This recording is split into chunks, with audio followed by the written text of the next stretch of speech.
ওরে প্রীতি করিলাম আমার ঘাসি বাবার সনে, বাবাই সব জানে।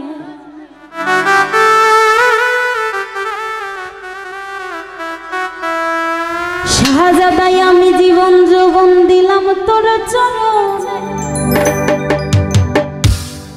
বাবা সব জানে। আসলে দয়াল এমন একটা জিনিস, নাচাইতেও পারে, কান্দাইতেও পারে, সব কিছু পারে। এই ব্যক্তিটা কিছুক্ষণ আগে আপনারা দেখছেন কি অবস্থা হয়েছিল। বারবার বলতেছি ঢোল নিয়ে দাঁড়ায় না, যার যার মনের একটা টান বলা যায়। প্রীতি করিলাম আমার ভান্ডারি রসনে, ওই প্রীতি করিলাম আমার শাহজাদার সনে, বাবাই সব জানে, বাবাই সব বোঝে, বাবাই সব জানে। আরে জীবন যৌবন দিলাম তার চরণে, বাবাই সব জানে, ওই জীবন যৌবন দিলাম যার চরণে, হাসি জানে সব জানে।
সব জানে।